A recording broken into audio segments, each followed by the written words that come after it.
เฮานั่งสมาธิส่วนมากแต่ละคนอ่าสิสงสัยในอาการปิติสิมันเกิดขึ้นหลายๆอย่างแล้วก็คลายความสงสัยตัวเองบ่ได้ซึ่งหลายๆองค์เพิ่นก็เทศน์มาอยู่ตลอดอยู่ดอกเกี่ยวกับอาการปิติที่มันเกิดขึ้นในลักษณะขนคิ้งลุกขนหัวลุกร่างกายโย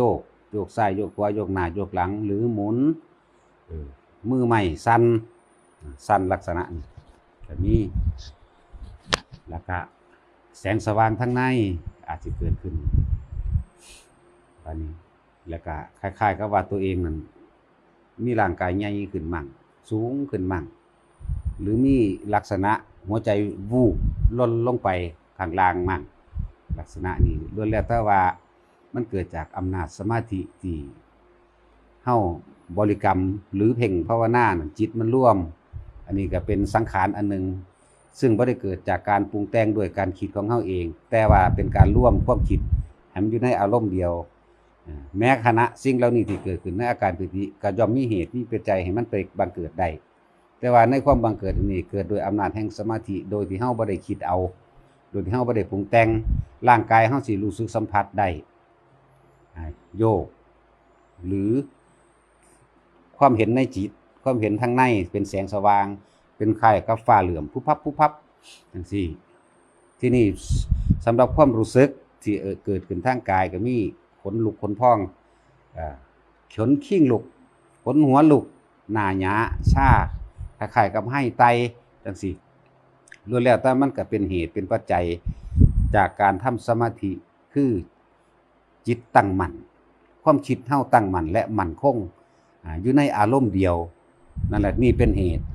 แล้วก็เป็นปัจจัยให้เกิดผลคืออาการสมาธินั่นเองทุกอย่างล้วนแล้วแต่เป็นสังขารทั้งนั้นแหละแต่ว่าเฮาไปเป็นสิ่งที่แปลกใหม่ที่เฮาบ่เคยพบเคยพ้อเฮาก็เลยสงสัยว่าอันนี้คือหยังย่านเป็นบ้ามั่งแล้วก็กังวลกับย่านผู้อื่นมาเบิ่งเจ้าของคือไอ้บักโทนมันสิโยกเห็นบ่มันโยกมันย่านเขาเบิ่งผู้อื่นเบิ่งแล้วก็ย่านเขาว่าเจ้าของเป็นบ้าย่านเขาว่าเป็นสั่นย่านเขาตกใจที่จริงพวกเฮามีมากยิ่งกว่านั้นอีกกว่ามันเป็นอีกเนาะบ่สั่นสิว่ายายลอยอยู่บ่ลอยห้องไปพร้อมโอ้ยไปพร้อมมีเบิดน่ะก็ยายล้มมื้อนี้เด้กล้วยนนเนนจนหัวจูดินไถไปก็ยังเป็นถ้าผู้ใดปฏิบัติแล้วทำจิตตั้งมั่นได้แบบลักษณะนี้แล้วเพ่งอยู่ในอารมณ์เดียวได้แล้วนี่มันก็สิเป็นไปต่างๆนานานี่คืออาการปิติทั้งนั้นแหละบัดนี้คนเฮาทั้งหลายสิพะวงพะวังคือวิตกกังวล1ย่านคนอื่นเว้าย่านคนอื่นว่าย่านเขามองในภาพบ่ดีย่านเขาเป็นบ้า2ก็ย่านว่าเจ้าของกูเป็นบ้ามั่งลักษณะนี้ที่จริงมันบ่เป็นแต่ลักษณะอาการทั้งเบิดในปิติที่มันเกิดขึ้นกับร่างกายโยกหมุนสั่นจังซี่เฮาสามารถควบคุมได้มันหังหูจักวิธีควบคุมในเจ้าของล่ะแม้กระทั่งการมื่นตาขึ้นเบิ่งมันยังโยกมันยังหมุนมันยังสั่นได้คือเก่าเพียงแต่ว่าเฮาบ่ออกจากอารมณ์นั้นบ่ออกจากอารมณ์เดียวนั้นอาการปิติมันมื่นตาเบิ่งก็ได้ มื่นตาเบิ่งก็ได้แล้วมันสิใส่ความรู้สึกแค่ว่าบ่ให้โยกเนี่ยเอาความรู้สึกความรู้สึกบ่ให้โยกนั่นเองนั่นแล้วก็บ่ให้สั่นบ่ให้ลอยหลายๆอย่างเฮ็ดได้ทั้งนั้นแหละล้วนแล้วแต่สิ่งเหล่านี้เกิดขึ้นกับนักปฏิบัติเท่านั้นนักคิดนักอ่านบ่มีทางสิรู้ได้ต้องนักปฏิบัติการนั่งสมาธิก็เป็นได้การเดินจงกรมก็เป็นได้นะยืนเดินนั่งนอนเป็นได้ทั้งนั้นเลยทุกอาการจังว่ามันสิมีหลายๆอย่างที่นักปฏิบัติแท้สิเข้าใจความรู้สึกต่างๆนี่แล้วก็รู้จักวิธีควบคุมบ่ให้มันโยกก็ได้แม้แต่เฮามื่นตาเบิ่งมันก็โยกดึงอยู่หั่นแหละแต่ว่าเฮาแค่ใส่ความรู้สึกของร่างกายเฮาเองหยุดกึกไว้มันก็หยุดได้แล้วก็อยู่ในคำบริกรรมภาวนากับลมคือเก่าสิบ่ผ่านอาการเหล่านี้เพราะว่ามันวิตกมันบ่รู้จักสื่อมันแล้วก็ย้านเนาะย้านผู้อื่นว่าเป็นบ้า แล้วก็ย้านเจ้าของเป็นบ้าแล้วก็ย้านตาย ย่านหลายๆอย่างในความย่านทั้งเบิดนี่สิ่งเหล่านี้อาการต่างๆนี่เอิ้นว่าอาการปิติที่มันเกิดขึ้นจากอำนาจสมาธิจิตตั้งมั่นอยู่ในอารมณ์เดียวมันก็เกิดขึ้นได้เบิดทุกคนขอให้จิตตั้งมั่นเถอะเกิดเบิดทุกคนนั่นแหละแต่ละคนบ่ได้เกิดคือกันดอกเกิดเป็นหลายๆอาการบางคนเกิดมื้อนี้ขณะนี้เกิดแบบนี้เกิดโยกมื้อนี้ขณะนี้เกิดแบบเห็นแสงคือฟ้าเหลื่อมพึบพับน้ำขอบตาเฮานั่นแหละมื้อนี้หน้าหยาๆช้าๆขนหัวลุกแต่เฮาถ้าเฮาเลยรู้มันแล้วเฮาสิตั้งรับกูฮู้จักมึงแล้วว่ามึงเป็นอาการปิติโยกกูสิบ่สนใจมึงมันก็ไปเกิดอีกแบบนึงเด้นี่กูตั้งรับฮู้จักว่าตั้งรับแล้วไปเกิดอีกแบบนึงเนี่ยกับนี่แหละจังว่ามันสิค่อยๆรู้ไปทีละอันละอันแล้วฮู้จักวิธีตั้งรับแต่ละอันแต่ละอาการปิตินี่เกิดขึ้นเป็น10กว่าอย่างพุ่นล่ะที่เคยเป็นมานี่มันก็เลยฮู้ว่าอันนี้มันเป็นแค่อาการปิติแล้วเฮานี่ไปวิตกไปกังวลไปสงสัยเลยบ่อาจสามารถสิร่วมจิตเข้าเป็นเอกคตาจิตเข้าไปสู่ความสงบอันสูงสุดได้ในอัปปนาสมาธิหรือฌาน4เพราะว่าเฮามาค่ากังวลเรื่องนี้ถ้าเฮาบ่กังวลเด้นี่เฮารู้ซื่อมันแล้วเฮาจักวิธีจัดการมันแล้วด้วยการหยุดบ่ให้โยกมื่นตาเบิ่งก็โยกนะบ่แม่นตั้งแต่ว่าหลับตานี่คือผู้ทรงอยู่ตลอดนี่บัดนี้ในการที่เฮามื่นตาเบิ่งในการทำสมาธิมันเป็นเอิ้นก็ทรงฌานอยู่คือเก่านั่นแหละทรงบ่ทันได้ถึงขั้นเข้ากว่าสิเข้าได้มันต้องทรงจักทรงรักษาหยังรักษาคำบริกรรมภาวนาหรือลมสำหรับผู้นั่งคำบริกรรมภาวนาหรือลมอยู่ในนี่อาการปิติเกิดขึ้นเฮาก็ต้องทรงอารมณ์อยู่ในนี่ที่เก่าทรงไปเรื่อยๆที่นี่ถ้าเฮาฮู้จักแล้วว่าอันนี้บ่แม่นเรื่องอันตรายอีหยังดอกบ่แม่นเรื่องอันตรายเฮาบ่สนใจมันทิ่มนี่คืออุปสรรคของการเข้าฌานอาการปิตินี่ก็เอิ้นเป็นอุปสรรคของการเข้าฌานอันหนึ่งทรงฌานกับเข้าฌานมันคนละอย่างกันเด้อคนละระดับกันเด้อคำว่าสมาธินี่แปลว่าตั้งใจสิเฮ็ดอันใดอันหนึ่งต้องตั้งใจทรงฌานหรือตั้งใจที่จะเข้าฌานเนี่ยอันนึงห่างคนเอิ้นเป็นชื่อเดียวกันคนละชื่อคำว่าสมาธินี่ถ้ามันตั้งมั่นเด้ตั้งมั่นในการที่จะพิจารณาสิ่งใดสิ่งหนึ่งอย่างพิจารณาเป็นอารมณ์เดียวคือกูสิบ่ออกจากเรื่องนี้เรื่องกายเรื่องเวทนาเรื่องจิตเรื่องธรรมอันนี้เอิ้นสมาธิเฮาตั้งใจที่จะพิจารณานะพิจารณาไปอยู่ในเรื่องเดียวกันอดลอดการเข้าสมาธิลักษณะนี้เข้าก็เข้าได้คือกันเข้าแบบฌานนั่นแหละเนี่ยคิดนึกเรื่องกายเรื่องเวทนาเรื่องจิตไหลไปเรื่อยๆสู่เรื่องธรรมคือความเป็นจริงของทุกสรรพสิ่งทั้งหลายจิตใจมันนอนมันนิ่งมันฟุบไปเลยก็มีอันนี้และส่วนมากนะบัดนี้ในการทรงฌานคนก็สิมากังวลกับอาการปิติต่างๆนานาที่เกิดขึ้นมันเลยบ่อาจสามารถสิเข้าฌานได้เข้าใจว่าคำว่าทรงฌานคือรักษาคำบริกรรมรักษาลมหายใจรู้อาการปิติหรือเอิ้นว่าทรงไว้บ่ให้มันหนีบ่ให้มันออกบ่ให้ความคิดออกไปนอกลู่นอกทางนอกเรื่องอย่างอื่นๆเอิ้นว่าทรงไปเรื่อยอุปสรรคต่างๆที่ว่าสิเป็นเหตุให้เฮาเข้าฌานบ่ได้คืออาการปิตินี่เบื้องต้นต่อมาก็ลืมบริกรรมก็มีลืมบริกรรมต้องกลับมาบริกรรมภาวนาใหม่ก็มีบัดนี้เฮาบ่สนใจปิติแล้วคำบริกรรมนั่นก็หายไปแล้วบัดนี้สิเหลือแต่ลมหายใจลมหายใจซะว่ออยู่นี่บางคนก็ไปวิตกกลับมาเอ้ากูคือว่าหายใจวะนั่นกลับขึ้นมาหายใจใหม่บริกรรมใหม่นี่ก็มีดังนั้นอุปสรรคหรือวิตกกังวลที่เฮาบ่เข้าใจทั้งหลายแหล่เด้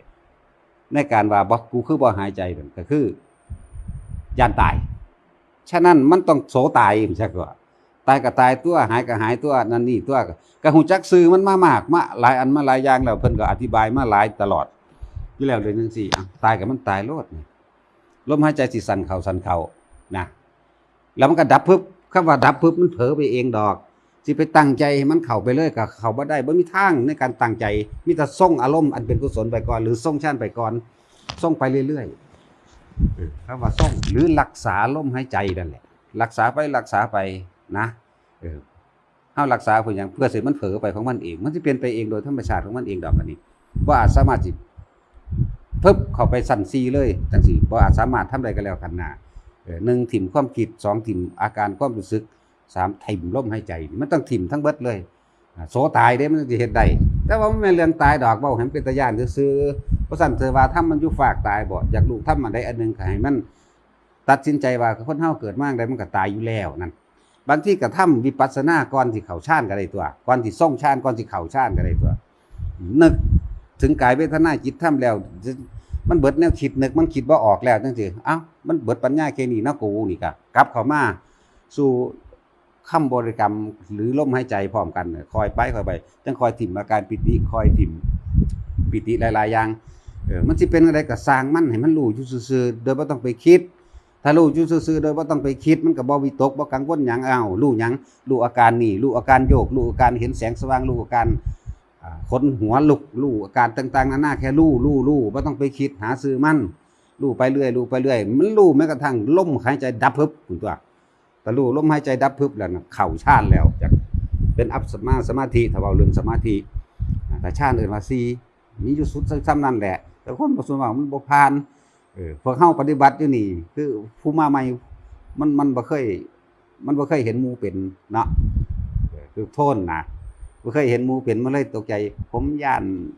หมู่ว่าผมเป็นนั่นนี่นะว่าซั่นเขาเป็นคนนั้นอีกฮอดไห้ขึ้นบักดังเว้อขึ้นก็มีเนาะเขาฮอดไห้บักดังเพิ่นกาขึ้นไผว่าฝ่ายเนาะได้ฝ่ายพี่บ้า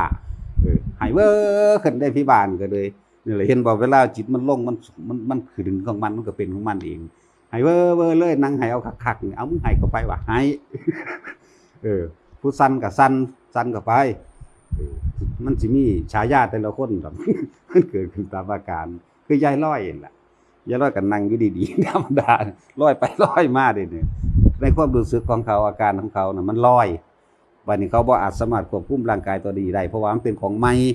เฮ็ดซะก่อนเฮ็ดมันชินซะก่อนแล้วมันถูกจักวิธีควบคุมเองดอกหน้ามันขึ้นอยู่กับผู้เฮ็ดเพิ่นก็บอกมื่นตาเบิ่งก็ยังได้ตัวบัดนี้นะมื่นตาเบิ่งก็ได้เอื่นว่าทรงอารมณ์ทรงฌานไว้ทรงไว้ได้มันก็สิมีสติรู้จักอยู่ดอกหน้าว่าเฮ็ดให้มันหยุดแบบนี้แบบนั้นได้เบิดนั่นน่ะ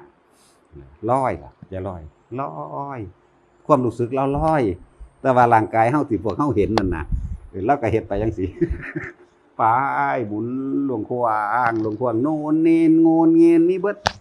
บัดนี้ผู้สั่นบักแห้งเด้เพิ่บๆๆๆได้ว่าธรรมดาเด้ตับขึ้นว่า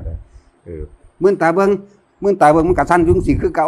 ขนาดมันนี่เด้นี่มื่นตาเบิ่งก็สั่นเอ้าค่อยใส่ความรู้สึกกดลงใส่ความรู้สึกน่ะมันก็ลงของมันเองก็ธรรมดาอยู่นั่นแหละเป็นธรรมดาบ่ต้องย่านดอกพี่ก็ดีอีกห้องก็มีทั้งห้องทั้งไห้ทั้งหัวทั้งแหมคือมานี่ก็มี มีเบิดนั่นแหละบ่ต้องตกใจแนวมื้อนี้ยายลมถูไปโน่นนี่อยู่ขนาดเฮ็ดมานานแล้วเด้นั่นแล้วปล่อยเบิ่งก็ดูว่ามันสิฮอดไสจังซั่นแล้วก็ปล่อยไปเลยเด้ล่ะคุมก็ได้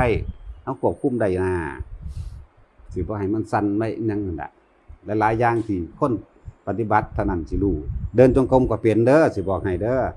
เดินจงกรมก็เป็นคุณยี่นี่อีกมิตินึงคล้ายฝันนี่ก็มีเด้เดินสโลว์ย้วยมันเดินปกติมันนั่นแหละเดินสโลว์จักว่าอาการปิติมันเกิดได้หลายอย่างเด้เดินจงกรมนี่คือเฮาสโลว์นี่แหละคือจังตีนบ่ถึงพื้นนี่แหละอันนี้เฮ็ดจนชินมาบ่แห้งแล้วได้จังเว้าได้จังฮู้จักแล้วก็คือยังเดินอยู่ทั้งอากาศเดินทั้งจีฟ้าเหมือนมีทางจงกรมให้พร้อมอยู่ทั้งจีฟ้าปัดเจ้าของเบิ่งอยู่ในดินนั่นน่ะมันก็เป็นเดินสโลว์ได้ย้วยไปมีเบิดเห็นไปเบิดเห็นฮอดเทวดามาพนมมือขอบุญพุ่นน่ะเวลาล้วนแล้วถ้าเป็นของปรุงแต่งขึ้นทั้งนั้นแหละเลยว่าถ้าไปสนใจมันให้เฮารู้เท่าทันเครื่องปรุงแต่งทั้งหลายแหละแล้วบ่ต้องไปยึดมันนี่เฮากำลังยึดจักว่าล่ะยึดได้น่ะยึดมันเลยฆ่ามันเลยไปบ่ได้แม้กระทั่งบัดนี้สิพูดถึงโดยภายใน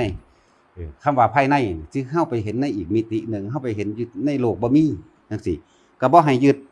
ล้วนแล้วถ้าเป็นสังขารปรุงแต่งทั้งนั้นเลยอันเกิดจากอำนาจสมาธิทั้งนั้นเลยของทุกอย่างที่เฮานั้นมันเห็นจริงแต่เรื่องมันบ่จริงจักอย่างบ่ควรสิเอาเข้ามาถือเอา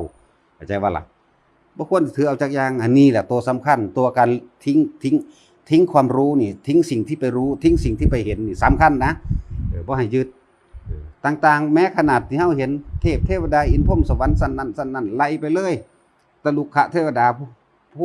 มิเทวดาลุกขะเทวดาอากาศเทวดาจนว่าฮอดอินพรหมทั้งหลายฮอดอรูปพรหมทิ้งทั้งนั้นความรู้นี่ต้องทิ่มขนาดนั้นแหละทิ่มบ่ยึดแต่ว่านำมาเว้าบอกกล่าวซึ่งกันและกันได้ซื่อๆแต่ไม่ยืนยันไม่ตัดสินเด้เห็นเบิดนั่นล่ะเห็นฮอดบุพกรรมของแต่ละคนแต่ว่าเฮาบ่สนใจบ่เอามาเพียงแต่ว่าเฮาสิสงเคราะห์หรือบ่สงเคราะห์เข้าใจว่าล่ะแม้แต่เฮาเห็นกันอยู่เดี๋ยวนี้ก็เป็นของบ่จริงจักอย่างเด้นี่อยากว่านี่มันถึงหม่องมันสุดจักว่า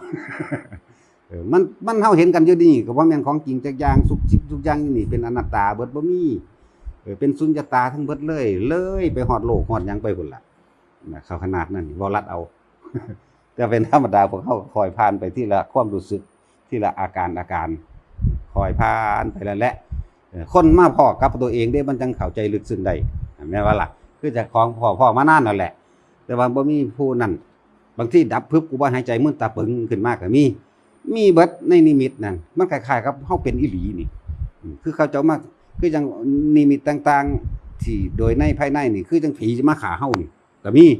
มาฮอดบีบคอเป็นงูบักใหญ่อ้าปากงับหัวมีถ้าเฮาบ่สนใจไปปรุงแต่งมันดิมันก็บ่เป็นหยังเด้บ่เป็นหยังเด้คือว่าล่ะถ้าคิดว่ามันมีมันก็มีมันสิมีเข้ามาในความคิดเท่านั้นแหละแล้วมันก็สิคือสิกัดเฮาอีหลีแล้วเฮาก็สิย้านเด้อวันนี้ไปล่ะได้แล่นคุบเอาหลายคนอยู่เด้ล่ะ แนวมื้อนี้ตั้งแต่แล่นน้ำแสงก็ยังมีเนาะขึ้นฮอดกกไม้ ธรรมดาบ่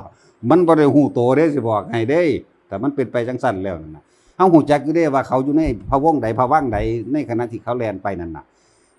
แต่ว่าจะทำท่าเอามันสิฝ่ามือนี่แหล้วปัวเขากกหูก็มันก็เซาทำทานตัว เนาะตาสิน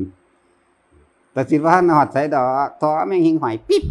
มึนตาปึ๊บขึ้นล่ะบางคนสิย้านเนาะย้านผีอยู่ในความคิดนั่นแหละแต่เฮาไปนึกถึงมันก็มีโลดแล้วแต่เฮาคิดว่ามันบ่มีมันก็มีได้ภาษาในจังซั่นเนาะนั่นแหละเป็นจังซั่น แต่ผีอีหลีจักมันเป็นโตจังได๋เห็นแต่ในหนัง มันไปเอานี่ล่ะเอิ้นว่าพวกนี้มันเป็นโรคอุปทานไปหาจับจิตยึดนั่นนี่บ่แม่นตานั้นเด้คำว่าอุปทานยึดที่ว่าเจ้าของเห็นเทพเทวดายึดที่ว่าเจ้าของเห็นพรหมก็เอิ้นว่าอุปทานยึดไปเบิดเลยแม้กระทั่งว่าสภาพพระนิพพานเป็นจังซั่นก็ยังเป็นอุปทานเด้สิบอกให้พูดขนาดนั้นเด้ยังสิไปยืนยันเขาว่านั่นอันนี้โหอลังการอยู่หั่นบ่มันถิ่มทั้งเบิดขนาดเฮาเห็นกันอยู่เดียวนี่ยังเป็นอนัตตายังเป็นสุญญตายังเป็นของบ่มีจริงมันต้องขนาดนั้นพุ่นเด้ก็คือว่านั่นแหละมันใจบ่เด็ดเดียวปานนั้นก็คือยายคำใดเด้เอาเซาะพวกนี้ว่าล่ะมีหยังเลินน้อยๆก็บ่ได้ใบไผ่ขูดนี่อ๋อยเจ็บปวดแห้งคือย่านฮอดสิตายโอ้ยเป็นตาฟ้ามือใส่กบหูหยังไงเด้ใส่อีหยังเห็นว่าหูกีกแล้วซ้ำออยดีหลาย อย่าไปปรุงแต่งหม่องมันเจ็บตัวเฮ็ดคือบ่เจ็บนี่แหมมันก็บ่เจ็บเด้อล่ะ เป็นธรรมดาอยู่เด้อล่ะถ้าฝึกไปเรื่อยๆคือว่าล่ะถ้าใส่เนามานี่เป็น15มื้อเขาก็ยังบ่ได้เจ็บมันวาบขึ้นมาแล้วหาวิธีเข้านั่นเข้าเด้ที่แรกก็ทรงอยู่ว่าทรงฌานทรงอารมณ์เป็นกุศลเอาอาการปิติควบคุมไว้บ่ให้มันเจ็บบ่ให้มันปวดอาการปิตินั่นน่ะมันระงับดับความรู้สึกได้ในระดับหนึ่งอยู่เด้ทรงไปเรื่อยๆได้ช่องมันปั๊บเข้าเลยดับเบิดเลยเด้งความรู้สึกต่างๆทั้งล่างเลยก็ดับเข้าฌานเลยมันดับเวทนาจักว่าหลายๆคนหาวิธีว่า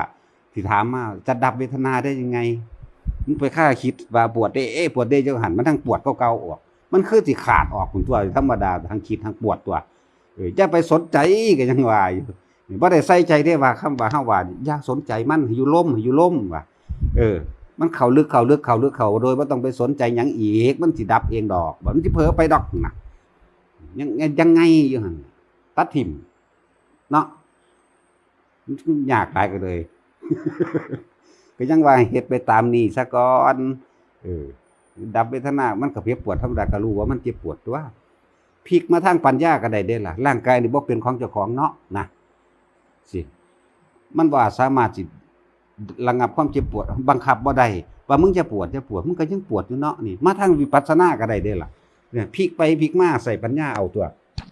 เจ็บไปนั่นเฮ็ดไปเฮ็ดมาแล้วมันจังได๋มันก็บ่เซาเด้อมันก็ทิ่มเอาเองคือมันบ่ไปจดจ่อใส่ในการคิดไว้ปวดขาปวดหลังปวดคอจังซี่อ่ะก็สร้างมันเว้ยก็ยังว่ามันบ่แม่นของเจ้าของมันบังคับบ่ได้กายก็บ่เป็นของเจ้าของเวทนาก็บ่แม่นนั่นกายเวทนาสัญญาสังขารวิญญาณบ่แม่นจักอันจักอย่างขี้ตอมเข้ามามันอยู่ในลมนี่ก็นี่เมื่อมันเข้าสู่ความเป็นอนิจจังทุกขังอนัตตาได้แล้วนั่นตอมเข้ามาอยู่ในลมต่างๆลมหายใจอยู่กับลมอย่างเดียวหายใจเข้าหายใจออกอยู่เพราะฉะนั้นเดี๋ยวมันสิเผลอเพิบไปเองดอกหน้าตัวนี้เข้าใจบ่ล่ะเข้าใจดอกเอาพอ